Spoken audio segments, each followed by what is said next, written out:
अस्सलाम वालेकुम नाज़रीन, सिंध टेलीविजन न्यूज़ जे पारां मां आहियां जो मेज़बान फयाज़ नाइच। गुफ्तगू कयूं था पाक भारत लाॻापनि जे हवाले सां। इंतिहाई कशीदा सूरत हाल थी वई आहे, ख़ासि तरह उड़ी वारे वाक़े खां पोइ। छा प्रॉस्पेक्टस हिन मामले जा ऐं ॿिन्ही मुल्कनि वटि कहिड़ा कहिड़ा ऑप्शन्स आहिनि ऐं हेल्थ जेको ॿिन्ही तरफ़नि खां रद्द अमल आहे उनजो जाइज़ो वठंदासूं। टेलीफोन लाइन ते मौजूदु आहिनि मुल्क जा सीनियर सहाफ़ी ऐं नामियारा तर्जुमेगार जनाब तलत हुसैन साहब। तलत हुसैन साहब, अस्सलाम वालेकुम। वालेकुम अस्सलाम जी। तलत हुसैन साहब, ये जो वाक़या हुआ है उड़ी का और उसके बाद का जो मंजरनामा है, इसको आप किस तरह एनालाइज करेंगे? देखिए जी, हालात तो ज़ाहिर बहुत खराब हो चुके हैं। हिंदुस्तान ने उसके बाद जो अपनी तरफ से जो मुकदमा खड़ा किया है पाकिस्तान के खिलाफ, उसको अब वो उस पर अमल पैरा होना चाह रहा है। मुकदमा क्या है कि जी पाकिस्तान की सरजमीन से लोग आते हैं और वो दहशतगर्दी करते हैं।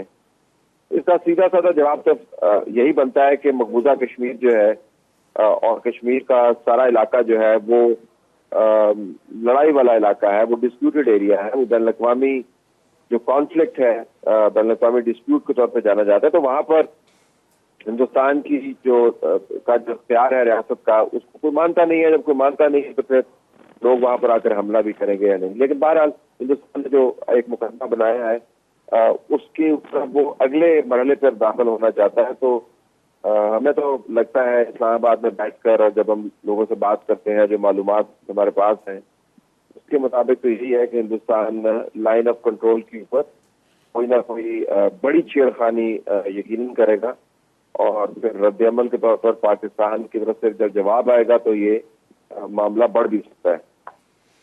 अच्छा, ये जो हिंदुस्तान ये करना चाहता है तो उसके पास मोटिव क्या है? क्योंकि आज के दौर में ये तो सब जानते हैं कि पाकिस्तान एक न्यूक्लियर पावर है, उसको फतह करना तो हिंदुस्तान के बस की बात नहीं है, या उसके साथ इस तरह की छेड़खानी भी काफ़ी महंगी हो सकती है, पड़ सकती है।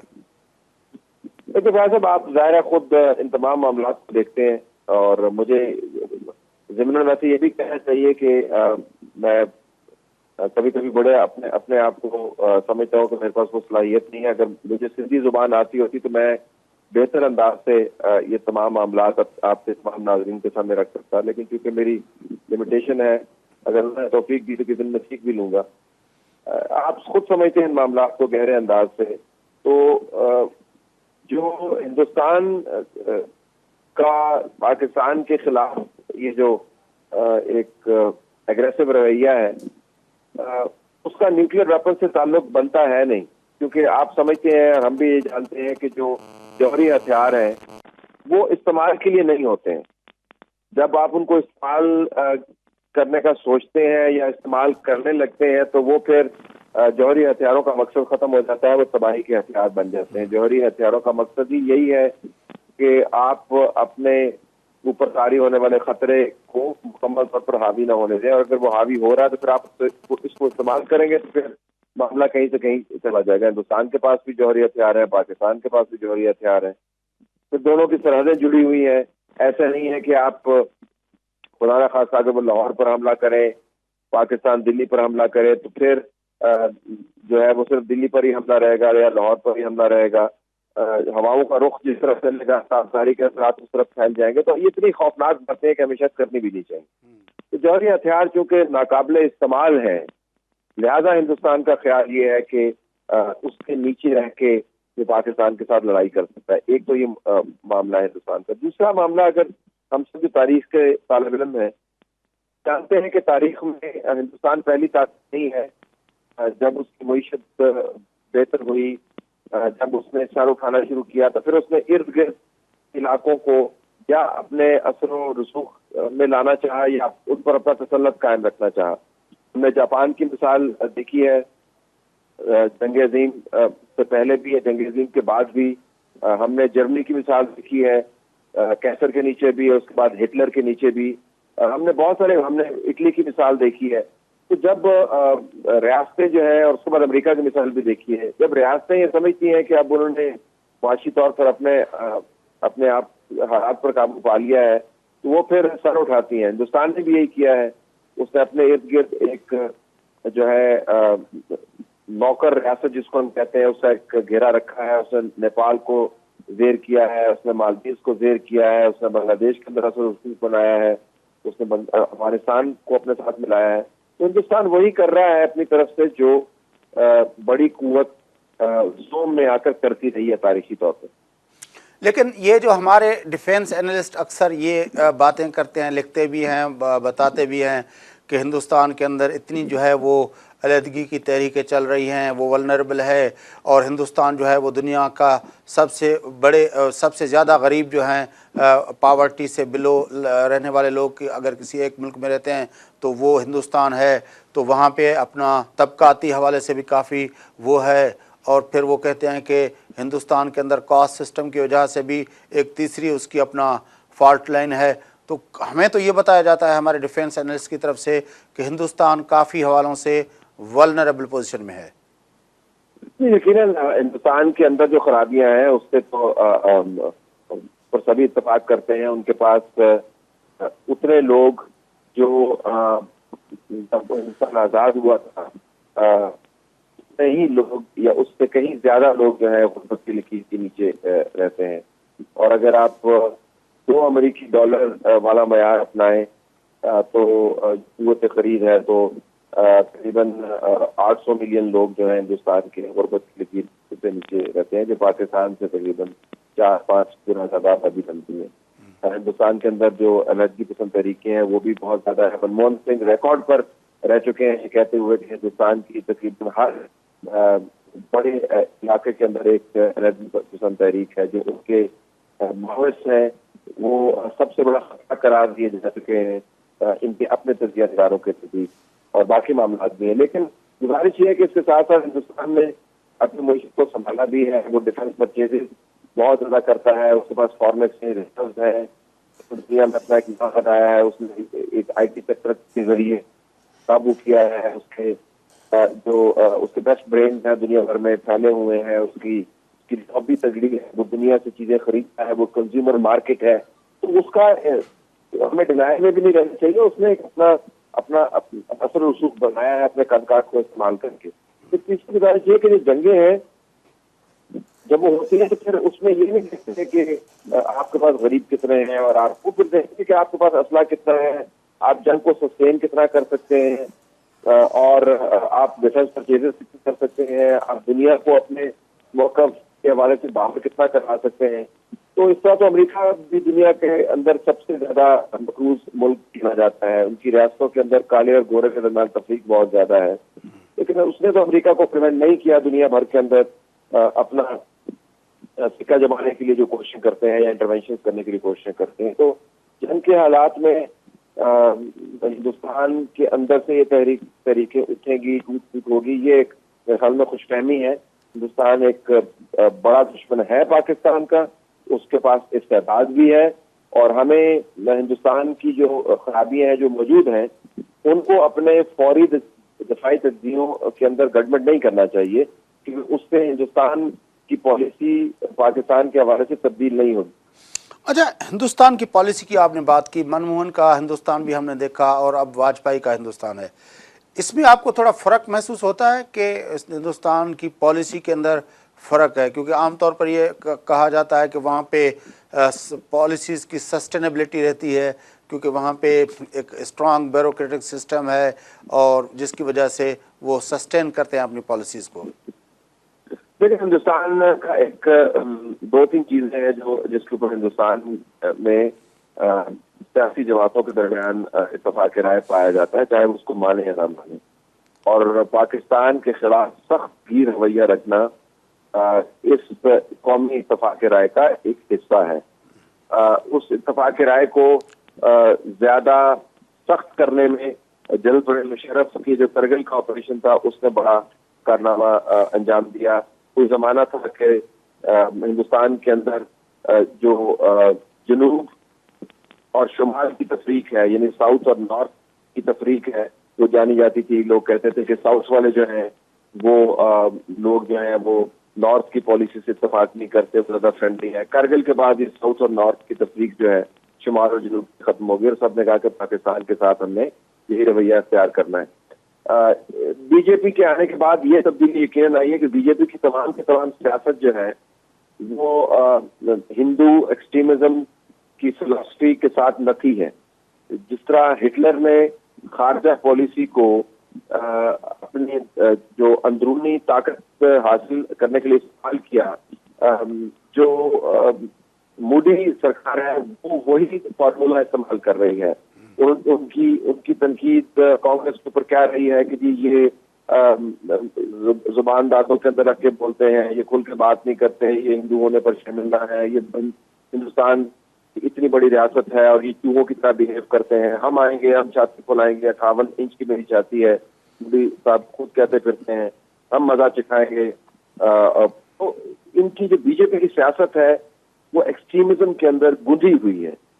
ये बहुत बड़ा फर्क है। और जो इस वक्त आपको नजर आ रहा है, जो पोस्टरिंग नजर आ रही है आपको, जो अंदाज नजर आ रहा है, उसका ताल्लुक मोदी की सियासत से है। ये वो बंदा है जिसने सैकड़ों मुसलमानों को अपने सामने मरवा दिया और उसके बाद एक दिन भी इनको शर्म नहीं आई। एक रॉयटर्स के साथ इंटरव्यू में जब इससे पूछा कि कभी आपको कोई दुख महसूस हुआ, इतने मुसलमान गुजरात की रियासत में मारे गए और इल्जाम आप पर लगता है, उसका जवाब ऐसा था कि हैरान कौन था। इसने कहा हाँ, इस तरह ही दुख हुआ जिस तरह कुत्ते का पिल्ला मेरी गाड़ी के नीचे आके मारा जाता है तो मुझे उसका दुख होता है। तो एक शख्स जो है जिसकी तमाम सियासत के मामलात इस तरह के हैं, वो जब वजीर आजम बनेगा तो ऐसी ही हरकतें करेगा जैसी हरकतें मोदी इस वक्त कर रहा है। अच्छा तलत हुसैन साहब, अब तक जो सफारती मामलात के तनाजुर में अगर चीज़ों को देखें, हिंदुस्तान ने भी किया है सफारती तौर पर इस मामले पे काम, पाकिस्तान ने भी किया है। दोनों मुल्कों की सफारती जो कोशिशें, उनको अगर एनालाइज करें तो किस तरह देखेंगे? देखिए, हमारी सफारती कोशिशें जो है, मैं तो उसको कहूँगा कि नवाज शरीफ साहब जो है उन्होंने मुझे तो बहुत मायूस किया है। इससे ज्यादा कहा जा सकता है कि कोई सख्त तकरीर नहीं हो सकती थी। मैं सिर्फ अक़वाम मुत्तहिदा की जनरल असेंबली के सेशन तकरीर की बात नहीं कर रहा, वहां पर कोई भी वज़ीर आज़म होता तकरीर ऐसे ही करता।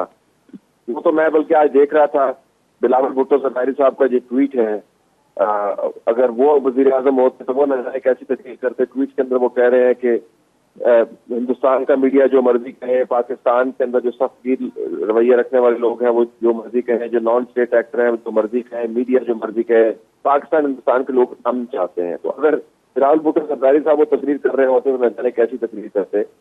नवाज शरीफ साहब ने भी बस तकरीर की जैसी जैसी हो सकती थी। असल मामला ये है कि खारजा पॉलिसी के अहम अमूर, हिंदुस्तान को कैसे टैकल करना है, हिंदुस्तान के साथ लॉन्ग टर्म आपने पॉलिसी कैसे बनानी है, इसके ऊपर नवाज शरीफ साहब ने या तो बहुत जल्दबाजी का मुजाहरा किया कि मोदी साहब को अपने घर में बुलवा लिया, जिस तरह वो बड़े उनके जाती मेहमान हैं, कभी मिठाइयां भेज रहे हैं, या फिर मुकम्मल तौर पर ये पॉलिसी जो है वो आर्मी के हैंड ओवर कर दी, चले आप ही संभाले। और जब बहरान आया तो फिर तकारीर के जरिए वो दरमियाना रास्ता इख्तियार करने लगे।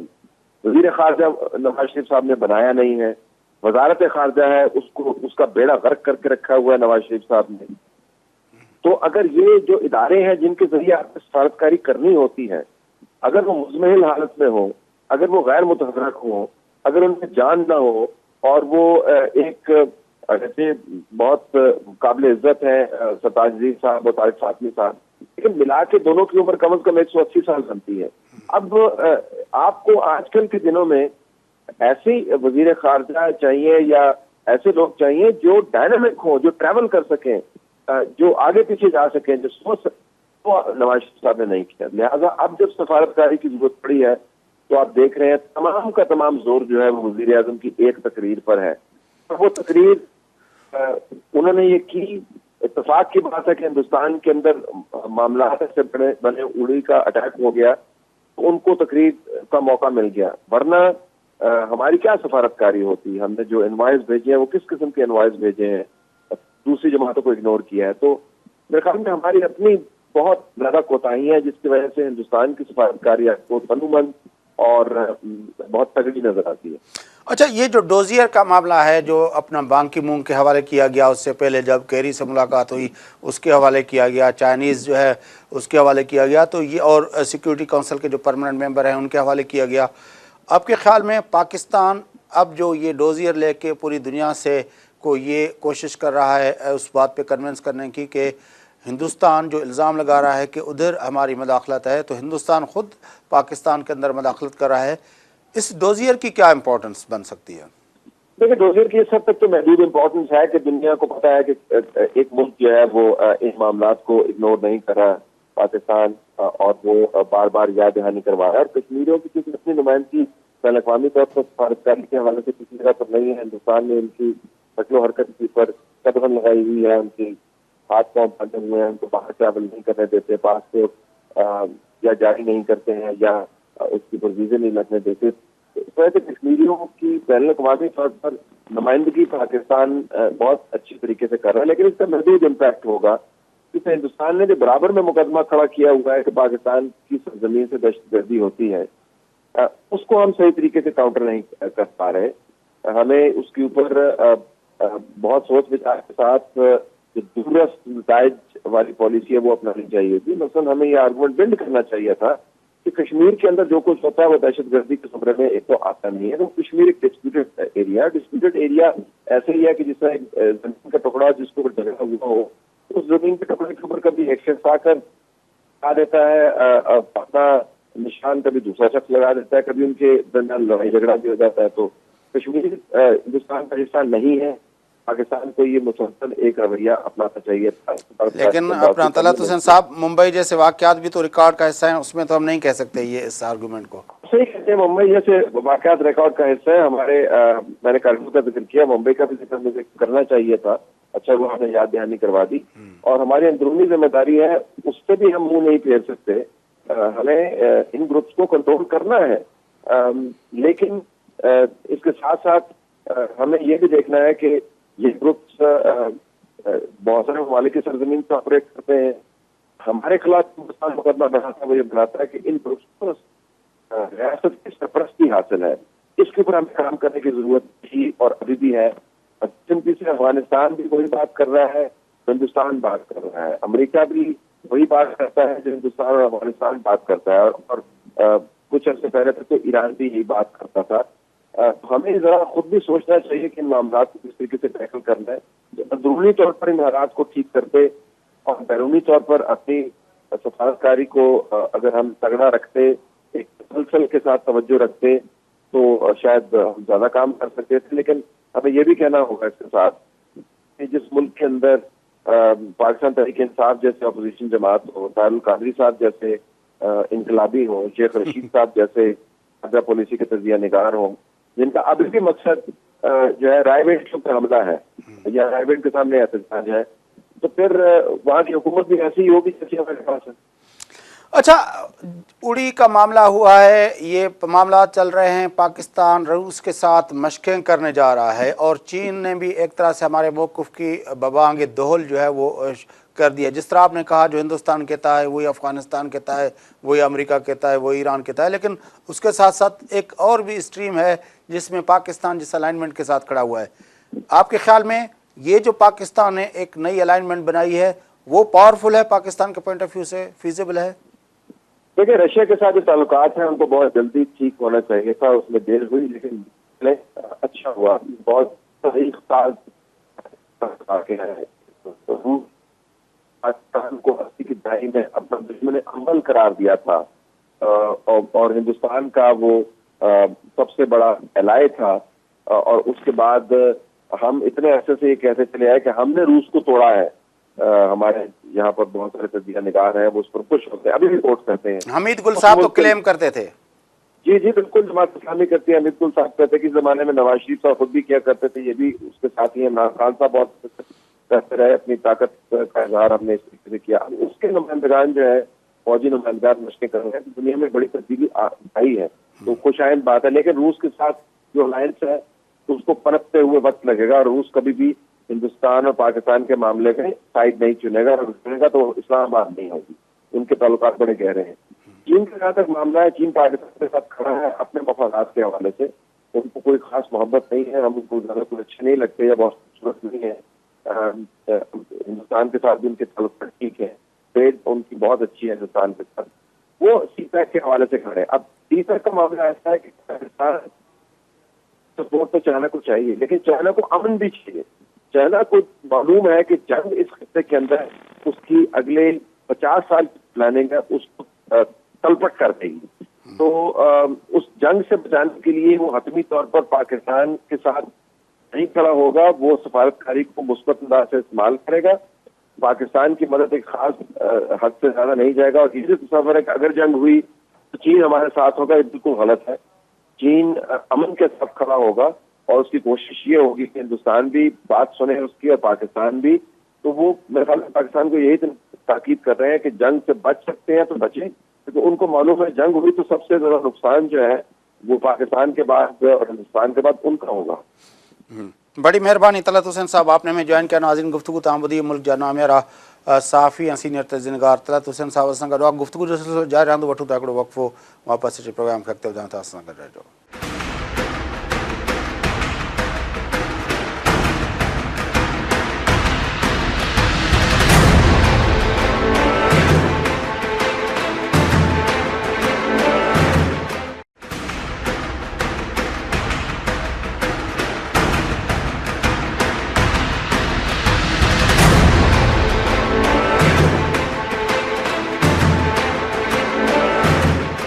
वेलकम बैक नाज़रीन, अचूं प्रोग्राम जे सिलसिले खे अॻिते वधायूं। गुफ़्तगू कयूं था पाकिस्तान ऐं हिंदुस्तान जी चिकतान जे पस मंज़र में।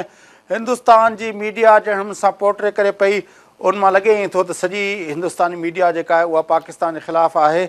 असां टेलीफोन ते राब्तो कयो आहे हिंदुस्तान जे सीनियर सहाफ़ी मुंबई मां असांखे ज्वाइन कयो आहे जतिन देसाई साहब। अचो था उन सां गुफ़्तगू। Hello Jatin, welcome to my show. Thank you. Jatin, क्या सूरत हाल है वहाँ पे हिंदुस्तान के अंदर, ये जो उड़ी के मामले के बाद का वाक़यात हैं? देखिए, हालात तो ये है कि टेंशन बना हुआ है। हिंदुस्तान में टेंशन बना हुआ है, पाकिस्तान में भी उस तरीके से टेंशन बना हुआ है।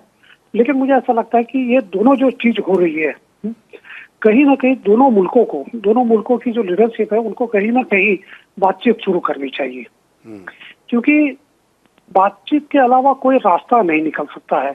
हम लोगों ने हमारी जो भी फौज है उसको पाकिस्तान की बॉर्डर पर लगाए, या आपकी जो फौज है उसको हिंदुस्तान की बॉर्डर पर लगाए, उससे कोई मसला हल होने वाला नहीं है। और देखिए कि जो इमोशन जो बनते हैं, पब्लिक सेंटिमेंट जो बनती है, कि निश्चित ही कि हिंदुस्तान में जो पब्लिक सेंटिमेंट बनी हुई है वो पाकिस्तान के खिलाफ सेंटिमेंट बनी हुई है। क्योंकि लोगों का मानना यह है कि उरी में जिस तरीके से अटैक हुआ, पाकिस्तान की सॉइल जो है उसका इस्तेमाल किया गया और वहां से लोग आए। तो मेरा ये कहना है और हम लोगों का ये मानना है कि हर एक मुल्क को आज सबसे बड़ा इंसानियत के सामने अगर कोई सबसे बड़ी चुनौती जो है वो है दहशतवाद की, टेररिज्म, मिलिटेंसी की चुनौती है। और इसीलिए हिंदुस्तान की हुकूमत हो, पाकिस्तान की हुकूमत हो, या हम सार्क की बात करें, या सार्क को भी छोड़कर अगर हम बात करें यूनाइटेड नेशन की बात करें, कहीं ना कहीं सबको साथ में आकर टेररिज्म के खिलाफ लड़ना पड़ेगा। और हम लोगों को यह भूमिका लेनी होगी कि टेररिज्म को हम हमारी जमीन का इस्तेमाल करने नहीं देंगे। मुझे लगता है कि शुरू में जिस तरीके से नवाज शरीफ साहब और मोदी साहब के बीच जो ताल्लुकात जो हुए थे, रिलेशन जिस तरीके से बने थे, उस तरीके से रिलेशन दोबारा बन सकते हैं और हमको बनाने चाहिए। और मैं ऐसा मानता हूं कि इसमें हिंदुस्तान की आवाम जो है और पाकिस्तान की जो आवाम है उसको बोलना पड़ेगा कि वॉर जो है, वॉर कभी सॉल्यूशन नहीं हो सकता है। लेकिन वॉर से लोग मरते हैं, वॉर से नुकसान होता है। हाँ कहिए। लेकिन जतिन, ये जो सूरत हाल है, हमने देखा है कि मोदी की सरकार आने के बाद जिस तरह पहले ये हुआ कि वहाँ पे मुसलमानों के साथ जो बर्ताव किया गया, वहाँ पे जो दलित के साथ बर्ताव किया गया, वहाँ पे जो क्रिश्चियंस के साथ किया गया, जिसकी वजह से खुद वहाँ की सिविल सोसाइटी, वहाँ के लिबरल लोग निकल आए, अवार्ड्स वापस किए गए, साइंसदानों की हद तक ने अवार्ड वापस कर दिए। फिर मोदी ने जो है वो बांग्लादेश में गए पाकिस्तान के ख़िलाफ़, फिर यूएई में गए पाकिस्तान के ख़िलाफ़, हर जगह वो पाकिस्तान के ख़िलाफ़ बातचीत करते रहे, इंतहाई गैर जिम्मेदाराना अंदाज में बात करते रहे। फिर कश्मीर के अंदर इस वक्त जो हुई है, जो इंडियन हेल्ड कश्मीर है, उसके अंदर जो भारतीय अफवाज के मजालिम जो है वो जिस तरह से बढ़ रहे हैं, तो रद्दमल तो होगा। आप किस तरह इसको मतलब वो किया जाए? नहीं, देखिए कि कश्मीर में जो हो रहा है तो उसको हमने भी उसको अपोज किया है। कश्मीर में जो चल रहा है, जिस तरीके से लोग मारे गए, पैलेट गन का इस्तेमाल है, उसको हम भी विरोध कर रहे हैं। यहाँ की हिंदुस्तान की जो सिविल सोसाइटी है, हिंदुस्तान की जो अपोजिशन पार्टीज है, वो सब उनको विरोध कर रहे हैं। आपने पहले जो जिक्र किया दलित वो सबको लेकर अवार्ड वगैरह लोगों ने वापस किए, लेकिन मुझे ऐसा लगता है कि उससे हम पुरानी बात पे नहीं जाना चाहिए। इस तरीके से देखिए, मुझे मेरा ये कहना है कि आपने हिंदुस्तान की 10 बात बताई, मैं पाकिस्तान की 10 बात गिना सकता हूँ, इससे रास्ता क्या निकलेगा? नहीं, मैं तो क्या आपको हम बता रहा हूँ। ब्लेम गेम देखिए नहीं, सवाल नहीं, मैं इसलिए कह रहा फयाज भाई, मैं इसलिए कह रहा हूँ कि हमको जो ब्लेम गेम जो है ना, ब्लेम गेम से हमको ऊपर उठना पड़ेगा। ब्लेम गेम कब तक चलता रहेगा? आप कहोगे हिंदुस्तान में ऐसा हुआ, मैं कहूंगा पाकिस्तान में ऐसा हुआ, उससे रास्ता नहीं निकलेगा। हम लोगों को कहीं ना कहीं जो जर्नलिस्ट है, जर्नलिस्ट कम्युनिटी जो है, हमको हमारे मुल्क की जो सोच है, जिसको हम कहते हैं कि नेशनलिज्म, हमको नेशनलिज्म से ऊपर उठना पड़ेगा। सही बात है। मैं हिंदुस्तान की हुकूमत की जो गलती है मैं कहूंगा, आपको पाकिस्तान की हुकूमत जो है उसकी जो गलती है उसकी भी बात करनी पड़ेगी। हम जर्नलिस्ट को तो जो सच है वो कहना है। नहीं, ये बात तो सही है, बिल्कुल। हमारे मुल्क के लोगों को अच्छा लगे या ना लगे, नहीं, ये बात इसलिए मेरा ये कहना है कि एज ए जर्नलिस्ट हमको देखना पड़ेगा कि अगर मान लीजिए कि हिंदुस्तान और पाकिस्तान में वॉर होने की कोई संभावना मुझे नहीं लग रही है, कि लेकिन मान लीजिए अगर होता है तो उससे नुकसान किसको होगा? तो आम आदमी जो है, आम आदमी को मरना है, आम आदमी को फेस करना है। इसीलिए कहीं ना कहीं जर्नलिस्ट कम्युनिटी के हो, या जो हम कहते हैं कि दोनों मुल्कों में जो सैनर वॉइसेस है, जो सही मायने में सोचते हैं, जो मजहब से भी ऊपर उठकर इंसानियत की बात करते हैं, और मेरे लिए इंसानियत मायना रखता है। इंसानियत को मानने वाले पाकिस्तान में भी है, इंसानियत को मानने वाले हिंदुस्तान में भी है, इंसानियत के खिलाफ बात करने वाले पाकिस्तान में भी है, इंसानियत के खिलाफ बात करने वाले हिंदुस्तान में भी है। इसीलिए हम लोगों को ये देखना पड़ेगा ऐसे जो लोग हैं उनको कैसे हम आइसोलेट कर सकते हैं। लेकिन मैं ब्लेम गेम में नहीं जा रहा। देखिए, मैं ब्लेम गेम में नहीं जा रहा, मैं एक रियलिटी की तरफ आपकी तवज्जो दिलाना चाहता हूं, क्योंकि हमने देखा है लास्ट टाइम जब आपकी और हमारी बात हुई थी, आपको पता है आपने खुद कहा था कि बीजेपी की हुकूमत जो पहले बनी थी, अपना वाजपेयी साहब की जो हुकूमत थी, और अब जो मोदी साहब की हुकूमत है, बीजेपी की दोनों हुकूमतों में जमीन आसमान का फर्क है। क्योंकि वाजपेयी जो थे, आपने खुद कहा था कि वो एक पोएटिक अपना उसका दिल था, तो वो चीज़ों को दूसरी तरह देखते थे। उसकी जगह मोदी जो है वो इंतहाई एग्रेसिव किस्म के हिंदू शावनिस्ट हैं, तो वो दूसरी तरह देखते हैं। मैं तो ये बताना चाह रहा हूँ कि अगर कारगिल हुआ था तो हमने भी अपने जो हुई थी उसको हम पाकिस्तान के पॉइंट ऑफ व्यू से वो दूसरी तरह देखते हैं। लेकिन इस वक्त रियलिटी ये है कि पाकिस्तान का जो वजीर आजम है उसका एक पुराना ट्रैक रिकॉर्ड है, वो मुसलसल हिंदुस्तान के साथ ताल्लुकात को बेहतर करने के हवाले से यहाँ पे उस पर क्रिटिसिज्म हो रही है। उसके अगेंस्ट वहाँ पे जो प्राइम मिनिस्टर है, उस प्राइम मिनिस्टर के ऊपर ये क्रिटिसिज्म हो रही है कि वो कश्मीर में लोग मरवा रहा है, वो जो है दलित के साथ ये कर रहा है, वो मुसलमानों के साथ वो ये कर रहा है, वो पाकिस्तान के खिलाफ एग्रेसिव है, उस पर उस तरह की तनकीद हो रही है। तो मैं कहता हूं कि रियलिटी ये है कि हमारे प्राइम मिनिस्टर के ऊपर पाकिस्तान के अंदर तनकीद हो रही है कि वो बहुत ही सॉफ्ट है हिंदुस्तान के साथ। उसके बरक्स मोदी पे जो तनकीद हो रही है वो ये है कि वो कश्मीर के अंदर लोग मरवा रहा है। तो ये दोनों चीजें रियलिटीज है, मैं ये ब्लेम गेम में नहीं जाना चाह। नहीं, देखिए दोनों, देखिए रियलिटी है कि कश्मीर में जिस तरीके से लोग मर रहे हैं उस तरीके से पाकिस्तान में भी लोग मर रहे हैं। देखिए सवाल ये है, मैं उसको डिटेल में जाना नहीं चाहूंगा, ये आप भी जानते हैं कि सवाल ये है कि जहाँ कहीं भी स्टेट का जो अपना कैरेक्टर होता है, स्टेट का जो कैरेक्टर होता है, स्टेट का कैरेक्टर वो दमन का होता है, चाहे वो हिंदुस्तान स्टेट हो, चाहे पाकिस्तान स्टेट हो, चाहे और किसी भी, इवन यूएस हो, इवन चाइना हो। चाइना में तो सबसे ज्यादा ह्यूमन राइट वायलेशन अगर मुल्क में पूरी दुनिया में कहीं होता है तो वो सबसे ज्यादा चाइना में होता है। कैपिटल पनिशमेंट दुनिया में सबसे ज्यादा कहीं होती है तो वो चाइना में होती है, वहां तो डेमोक्रेसी है ही नहीं। तो सवाल ये, इसीलिए मैं ये कह रहा हूँ कि हम लोगों को, इसीलिए कि आपने जो कहा दलित ये वो, तो उसके खिलाफ तो हम लड़ रहे हैं ना, हिंदुस्तान की आवाम लड़ रही है, और वो हिंदुस्तान की आवाम ने अलग अलग चुनाव में वो दिखा भी दिया है कि किस तरीके से नरेंद्र मोदी की जो पॉपुलैरिटी है वो पॉपुलैरिटी कम हो रही है। अभी हमारे कुछ दो इम्पोर्टेंट स्टेट है, पंजाब और उत्तर प्रदेश में चुनाव होंगे, और उस चुनाव में भी और उनकी क्या पॉपुलैरिटी है वो दिखाई देगी।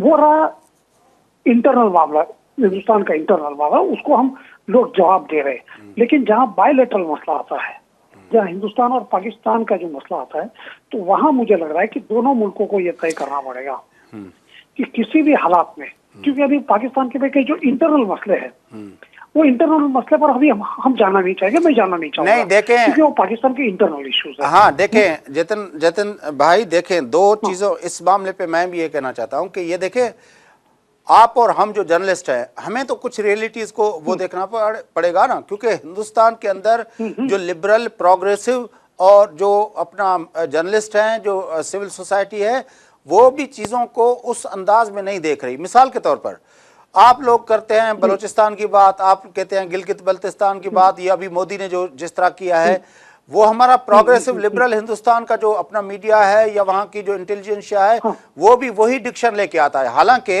हमें फर्क रखना चाहिए कि कश्मीर जो है वो अपना डिस्प्यूटेड टेरिटरी है, यूएन के प्लेबिसिट की रेजोल्यूशन उसके ऊपर है।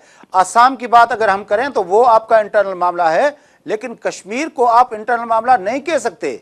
इसी तरह बलूचिस्तान का मामला है तो वो पाकिस्तान का इंटरनल मामला है, जिस तरह असम आपका इंटरनल मामला है। कश्मीर को आप अपना इंटरनल मामला नहीं कह सकते, वो एक डिस्प्यूटेड टेरिटरी है, उसको आप असम से बाहर निकाल के देखें। पाकिस्तान के जो मसाइल हैं वो पाकिस्तान के इंटरनल मामलात के अंदर है। हिंदुस्तान पाकिस्तान कश्मीर के अंदर जो पाकिस्तान के पास कश्मीर है, वहां पे कोई जुल्म नहीं हो रहा, वहां पे लोगों को कोई शिकायत नहीं है, वहां पे रेगुलर इलेक्शंस होते हैं, वहां की गवर्नमेंट ऑपरेट करती है, वहां पे पाकिस्तान की फोर्सेस का कोई वहां पे अमल दखल नहीं है कि वो उनके ऊपर वो करें, उनको मारें या वो करें जिस तरह हिंदुस्तान में कर रहा है।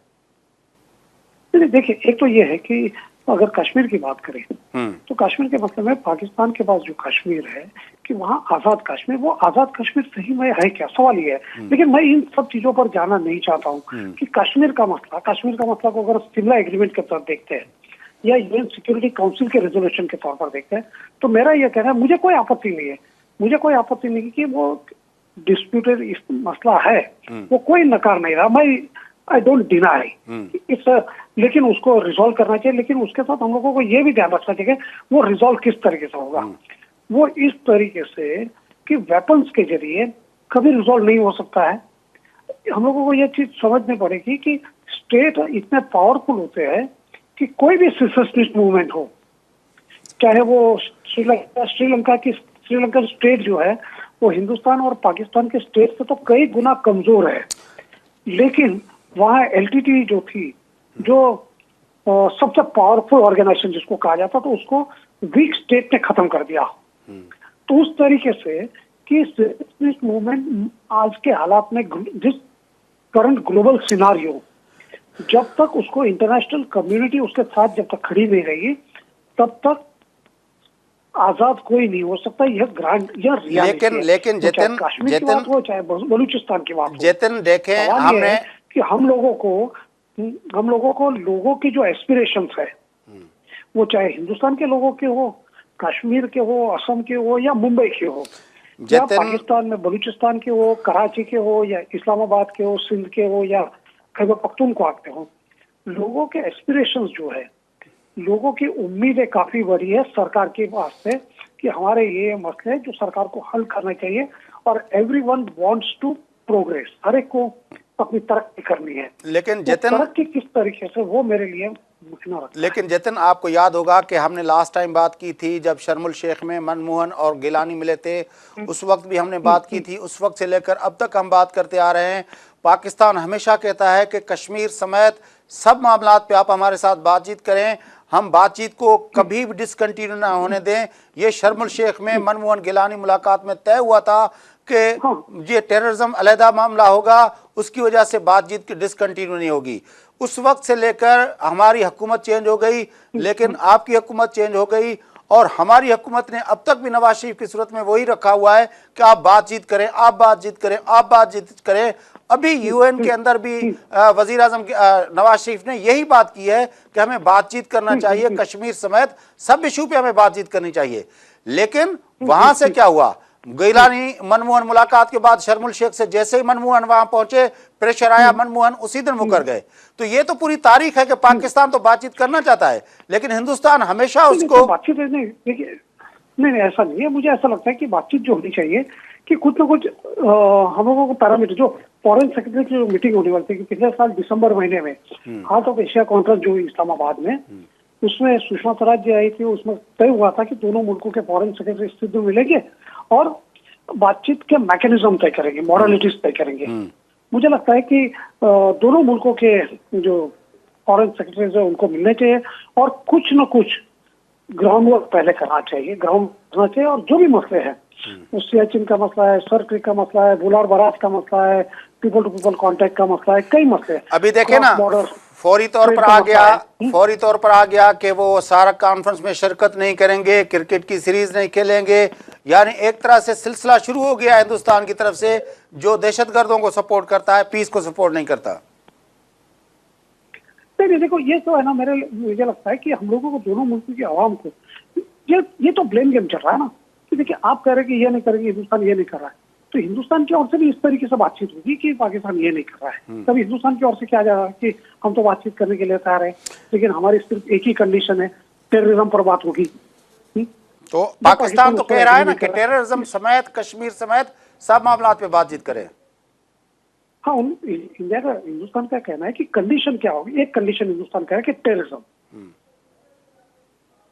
मुझे लग रहा है कि इसीलिए देखो कि हमको कहीं ना कहीं as a journalist we have to highlight, हमको ये हाईलाइट करना पड़ेगा कि भाई ये जो टेंस बना है, सबसे पहले टेंशन खत्म करो। जब तक टेंशन, अभी तो सबसे पहले आवश्यकता ये है कि दोनों तरफ जिस तरीके से, आपके वहां भी जिस तरीके से फाइटर प्लेन की जो एक्सरसाइज हो रही है, हमारे यहाँ भी कुछ शुरू हो गया है, ये सब जो चीजें है ना, इससे लोगों में एक डर बनता है। लेकिन जितन प्रोग्राम का टाइम खत्म हो तो आ जाता है। मैं आखिरी सवाल आपसे करता हूं कि आप और मैं एज अ जर्नलिस्ट, आप हिंदुस्तान के जर्नलिस्ट, मैं पाकिस्तान का जर्नलिस्ट, इस बात पे हमने कई मरतबा ऑन द रिकॉर्ड इत्तेफाक किया है कि शर्म उल शेख के अंदर जो मैकेनिज्म तय हुआ था कि किसी भी दहशतगर्दी के वाक़े की वजह से बातचीत का सिलसिला रुकना नहीं चाहिए, ये दोनों हुकूमतों ने एग्री किया था। ये बात सही है? एब्सोल्युटली सही है। इसलिए मेरा ये सही है ना, इसलिए मणिशंकर अय्यर ने यह बात कही है कि दोनों मुल्कों के बीच बातचीत चलनी चाहिए और बातचीत का स्वरूप क्या होना चाहिए, तो अनइंटरप्टेड और अनइंटरप्टेबल होनी चाहिए। ये मणिशंकर अय्यर साहब ने बात कही है। हाँ, बड़ी मेहरबानी। लग रहा है कि इसको हमको आगे लेना चाहिए और इसीलिए मेरा एक छोटा सा एक सुझाव है आपके लिए। हाँ। और कहीं ना कहीं क्यों हम ये शुरू न करें कि पाकिस्तान के जर्नलिस्ट और हिंदुस्तान के जर्नलिस्ट साथ में मिलकर क्यों ये बातचीत न करें, साथ में मिलकर बयान क्यों न निकाले, जॉइंट बयान हिंदुस्तान और पाकिस्तान की हुकूमत को। ठीक है, सीधे सीधे बातचीत शुरू करनी चाहिए। ठीक है। और जो वॉर मॉन्गरिंग जो चल रहा है, वॉर मॉन्गरिंग को बंद करना चाहिए। सही बात है कि दोनों मुल्कों के जर्नलिस्टों को एक जॉइंट बयान निकलना चाहिए। बड़ी आपकी तजवीज़ है। मेरे ख्याल में पाकिस्तान के जर्नलिस्ट सब उसको सुन रहे होंगे। आई होप कि उस सिलसिले में कोई ना कोई पेशरफ्त होगी, कोई अपना। आपकी बड़ी मेहरबानी, आपने हमें टाइम दिया और हमारे साथ बातचीत की। नाज़रीन, गुफ्तगू तामदी पाकिस्तान हिंदुस्तान जी छिकताण वाली सूरत हाल ते हिंदुस्तान के शहर मुंबई में सीनियर सहाफ़ी जतिन देसाई सां गॾु गुफ्तगू तामदी। प्रोग्राम जो वक़्तु पूरो थे तो पंहिंजे मेज़बान फयाज़ नाइश की इजाज़त सदाईं गॾु।